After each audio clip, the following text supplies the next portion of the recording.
Merci. Je vous laisse rester bien au centre, comme ça vous êtes plus. Ça marche, je fais comme ça. Bonjour à tous. Je suis très heureux d'intervenir ce soir dans cette instance pour parler de rénovation performante. Alors j'insiste sur performante, je vais parler pas seulement de rénovation énergétique, mais de rénovation performante. Je reviendrai un petit peu sur ce point-là après. Et je suis très heureux d'intervenir aux côtés de Thierry Fournier, également de Saint-Gobain. Je crois que Saint-Gobain a un rôle tout à fait stratégique sur les questions de rénovation dans les années qui viennent.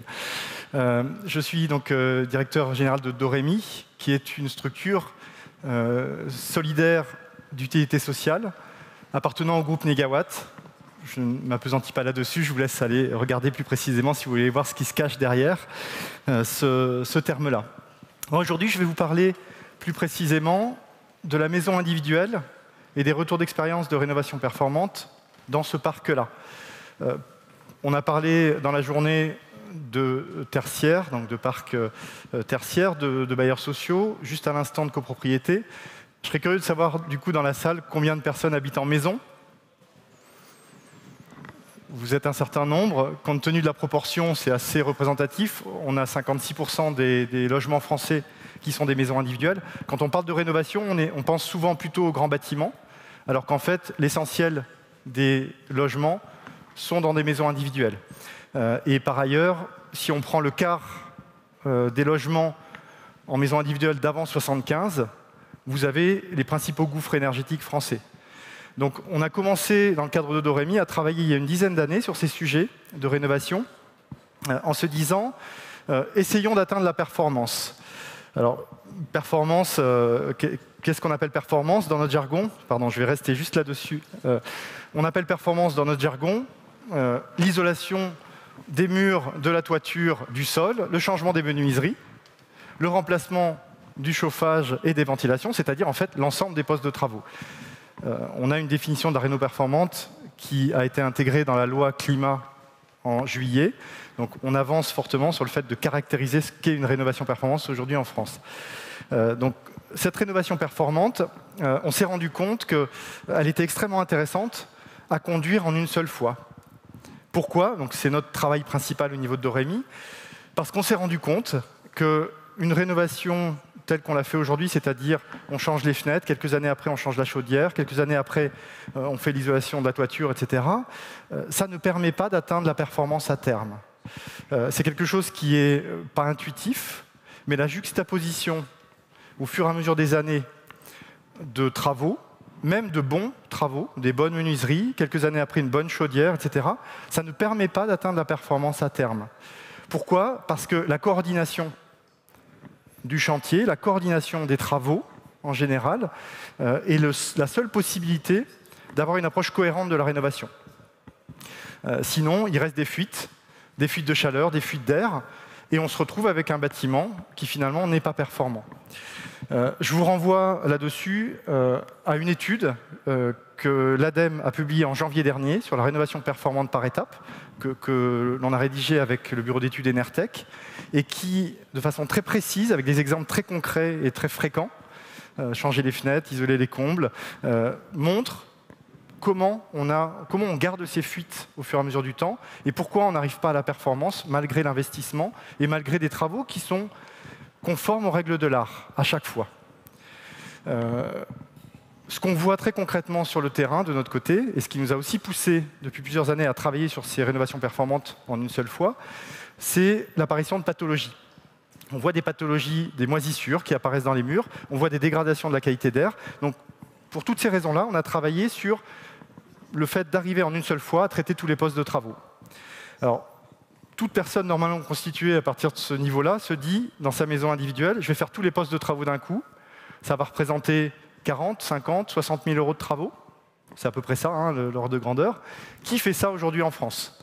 Alors, à peu près personne, voilà, malheureusement. Quelques personnes quand même, hein. On a pas mal de cas, et je vous renvoie sur notre site internet, on a des fiches de retour d'expérience concrets de rénovation. J'ai pris un exemple chez un ménage modeste. 2/3 de nos rénovations se font chez des ménages modestes et très modestes, à des coûts de travaux qui sont de l'ordre de 40 à 60 000 euros d'investissement. Sauf que finalement, ce n'est pas ça que les gens regardent prioritairement. Première opération, qu'est-ce qu'ils regardent? Bon, l'économie d'énergie, l'économie de chauffage en particulier. Là, j'ai pris une maison d'avant 75, 2500 € de chauffage par an, ce qui est très classique, on peut monter largement au-dessus.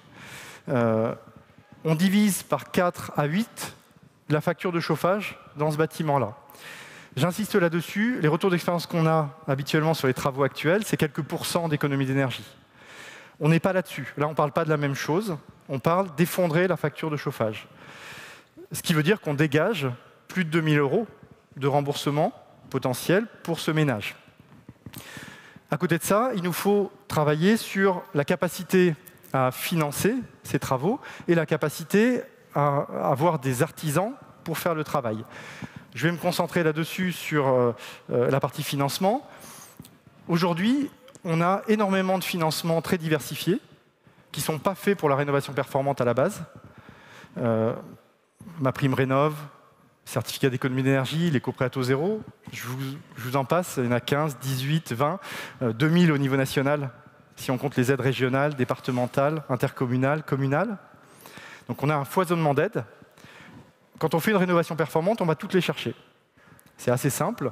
Donc ça nous permet finalement d'avoir une base de subvention qui, en fonction des ménages, va de 10 à 70%. Et l'éco-prêt à taux zéro, 30 000 € sur 15 ans, qui nous permet, par du prêt, de financer également la rénovation. Tout notre enjeu, et c'est ce que vous avez en bas à droite pour vous, tout l'enjeu pour nous, c'est d'arriver à faire en sorte que le ménage qui payait 200 € de chauffage par mois avant travaux dans une maison où il avait froid, après travaux, se retrouve dans une maison extrêmement confortable où il paye moins de 200 € par mois de travaux. Donc je n'ai même pas parlé de l'investissement, j'ai parlé simplement de ce qu'on appelle dans notre jargon l'équilibre en trésorerie. On arrive à faire ce mécanisme-là dans la majorité des cas aujourd'hui dans nos rénovations. Pas tout le temps. Il y a un certain nombre de ménages qui s'y prêtent moins, mais on y arrive dans la majorité des cas. Comment est-ce qu'on arrive à faire ça? On arrive à faire ça avec un mécanisme qui est un petit peu complexe, qui est un peu systémique, comme on dit. Première chose, et ça c'est un point sur lequel j'insiste, en particulier en maison individuelle, c'est qu'on a besoin de développer une offre locale de rénovation extrêmement solide. C'est un point de faiblesse aujourd'hui en France. On a des artisans qui travaillent bien dans leur corps de métier, mais il faut les faire travailler sur de la rénovation performante. Réno performante, ça veut dire arriver à faire travailler ensemble 6 corps de métier différents. Alors qu'à la base, les artisans ne le font pas, ou du moins pas naturellement. Ensuite, il faut accompagner le ménage. Quand on lui propose 50 000 € d'investissement alors qu'il avait prévu de changer sa chaudière, de fait, c'est un peu loin de ce que le ménage avait prévu. Et enfin, on le fait avec un tiers de confiance, qui est le territoire. On travaille systématiquement, dans le cadre de Dorémy, avec les collectivités locales et les régions, pour crédibiliser ce travail de rénovation performante. Ce n'est pas un acteur privé qui veut arnaquer des ménages, c'est des travaux d'intérêt général qui sont portés au niveau du territoire par la collectivité locale. Donc ces 3 actions que l'on conduit au niveau territorial sont importantes avec le mécanisme financier dont j'ai parlé juste avant. Je voudrais juste focaliser d'un point de vue suivi qualité sur les artisans. Les artisans, il y a 3 actions que l'on conduit avec eux. Une première action pédagogique, c'est-à-dire qu'on les emmène dans une formation action. Alors comment est-ce qu'on emmène des artisans dans une formation? Pas en leur disant qu'ils vont rester en salle, certainement pas. Donc on a choisi depuis 10 ans de les faire travailler sur chantier. On trouve des ménages qui souhaitent avoir des devis de rénovation performante. On les propose à des artisans en leur disant « on vous accompagne pour faire cette rénovation-là avec un formateur expert et à partir du moment où vous êtes intéressé, vous allez être payé pour faire ces travaux-là. À partir du moment où vous proposez une offre intéressante aux ménages, également, on va vous accompagner pour aller au bout de cette rénovation. » Donc ça, c'est la formation action. Quand ils ont fait un chantier, ils voient ce qu'il faut faire. Par contre, ils changent de maison. Ils sont sur des matériaux différents, des formes différentes, des demandes différentes du ménage. Et donc, ils ont besoin d'être accompagnés dans le temps. C'est la deuxième étape, transfert de compétences, pérenne, chantier après chantier. Et pour finir, une fois que cette montée en puissance, elle est mise en place avec la confiance établie avec les artisans, à ce moment-là, on travaille sur un suivi qualité qui est systématique. Je vous renvoie sur notre site internet également, côté d'Orémi, sur le référentiel qu'on a choisi de rendre public, 80 points de contrôle, un test d'étanchéité à l'air. Ça permet de garantir aux ménages que la rénovation est bien faite et que l'économie d'énergie sera là. Pour finir, où est-ce qu'on en est par rapport à ces actions-là? On a, depuis 2019, travaillé avec le ministère de la Transition, avec le soutien du ministère de la Transition, au déploiement de cette solution. Aujourd'hui, on est sur 20% du territoire français sur lequel les ménages peuvent avoir accès à ces accompagnements. On a un objectif 2024 qui est de un tiers à la moitié du territoire, 500 groupements d'artisans, 100 formateurs experts, ce qui permet d'impulser la dynamique. On ne couvrira pas encore tout le monde, mais notre objectif est vraiment de permettre à cette rénovation nouvelle, qui est un nouveau produit, un nouvel objet, de se déployer au niveau national. J'en dis pas plus, je laisse la main à Thierry Fournier, et je reste à votre disposition pour les questions tout à l'heure. Merci. Merci. Merci beaucoup. Et donc, Monsieur Fournier, donc la vision de Saint-Gobain France sur ce sujet. Bonjour, mesdames et messieurs. Je vais être assez rapide puisque tout a été dit. Je vais juste donner le point de vue de l'industriel et du distributeur, puisque nous avons les deux casquettes en France, qui complètent la vision de terrain que vous venez tout juste de présenter. Alors, je pense que je ne vais pas vous faire un cours sur les chiffres. Ça fait des années qu'on sait tous que la rénovation énergétique contribuera massivement à la décarbonation de l'économie, qui est un enjeu majeur au niveau planétaire, et puis pour nous en France, et puis pour Saint-Gobain en particulier. Et donc, incontestablement, le résidentiel et en particulier l'amélioration de l'efficacité énergétique nous permettra de faire un saut quantique assez significatif sur ce sujet-là, sachant d'autant plus que nous avons à peu près 5 millions de passoires énergétiques en France qu'il nous faut traiter. La rénovation énergétique marche. Je pense que tous les exemples qu'on a vus à la fois sur le résidentiel individuel, la réno, le tertiaire, les bâtiments de multirésidentiels, tout montre qu'aujourd'hui les retours d'expérience sont positifs, mais pas uniquement sur l'efficacité énergétique, mais aussi sur tous les thèmes du confort. Acoustique d'un côté, santé, lumière, esthétique, adaptabilité. Et surtout, ce qui est très intéressant, c'est de voir que quasiment la totalité des gens qui sont lancés dans une opération de ce genre sont satisfaits du résultat. Et pas uniquement, encore une fois, sur l'efficacité énergétique de leur bâtiment. Alors les solutions techniques, elles existent, en particulier chez nous, je fais un peu de pub, bien entendu, qu'il s'agisse de l'isolation par l'intérieur, par l'extérieur, des toits, des planchers, mais aussi tout ce qui touche à l'amélioration des conforts dont je vous parlais tout à l'heure, acoustique, esthétique, la lumière. J'insiste beaucoup sur le vitrage.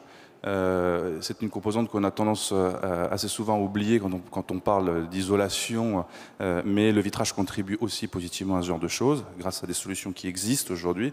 Et puis la distribution par la logistique, par l'accompagnement de chantier, par la résolution des problématiques de déchets, est aussi une composante essentielle de la réussite d'un chantier. Alors on parlait tout à l'heure de chiffres, 40 000 euros, 40, 50 000 euros pour une rénovation. C'est effectivement le chiffre auquel on doit tous se référer.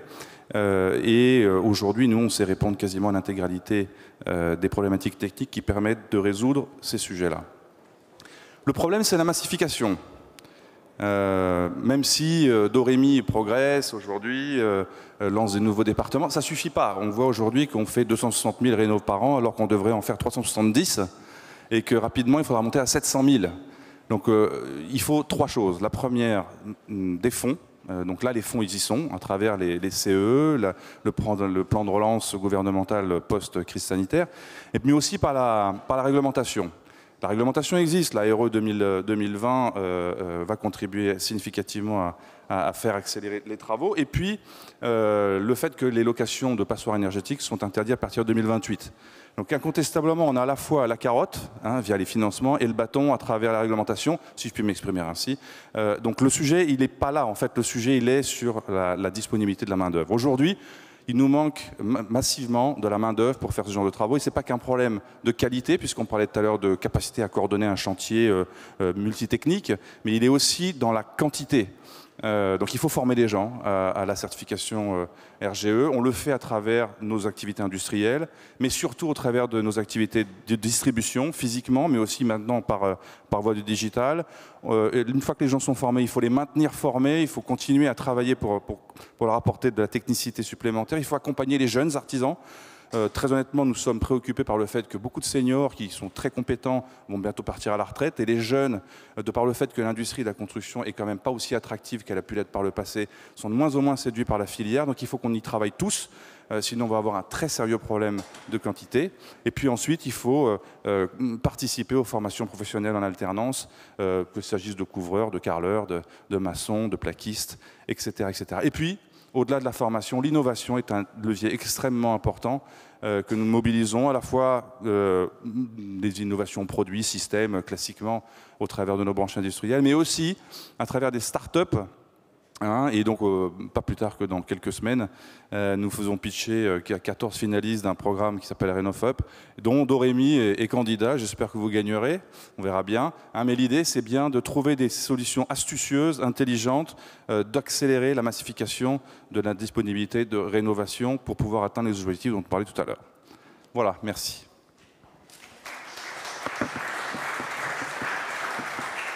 Merci beaucoup, Monsieur Fournier. Ne fuyez pas. Peut-être avez-vous quelques questions, peut-être éventuellement pour Monsieur Dorémy également, le temps que Monsieur Mogard puisse installer son équipement. Peut-être aussi sur les gens de Grand Pré d'avant. Je ne sais pas si je crois qu'ils sont partis. Est-ce que nous avons quelques questions? Profitez-en, le temps qu'on a un équipement. Monsieur Pellegrin, une petite question ici. Est-ce que je peux avoir un micro, s'il vous plaît? Ah, il y en avait une autre là-bas, pardon. Le micro a été donné là-bas, mais promis, François, je vous le redonne juste après. Allez-y. Oui, bonjour, Clément Gaillard du site internet Construction 21. C'était pour Dorémy, la question, c'était de savoir comment vous gériez, par exemple, les coûts annexes sur des rénovations qui peuvent être, par exemple, des charpentes en mauvais état, même des fenêtres double vitrage qui ont été mal posées à une époque où ce n'était pas le top. Tous ces petits trucs. Il y a également l'électricité, par exemple, qui est importante. C'est bon, je pense, allez-y. 1, 2, 3. Non, je crois que ça marche. Ça y est. Alors, c'est une très bonne question. Les coûts de 40 à 60 000 euros qui ont été évoqués là sont les coûts thermiques. C'est-à-dire vraiment ce qui concerne ce que j'ai décrit tout à l'heure, c'est-à-dire l'enveloppe du bâtiment et les systèmes, mais pas les coûts annexes, même si ces coûts annexes sont indispensables. Réfection de la couverture, mise en sécurité de l'électricité. C'est des cas qu'on a extrêmement souvent. Quasiment 2/3 de nos rénovations, on a une mise en sécurité de l'électricité, c'est-à-dire un ticket de 6 à 8 000 euros à embarquer. Donc on n'a pas aujourd'hui de solution financière là-dessus. Simplement, il faut qu'on arrive à l'embarquer dans ces économies d'énergie. Aujourd'hui, globalement, si on arrive à optimiser les coûts de travaux et si on va chercher les mécanismes financiers,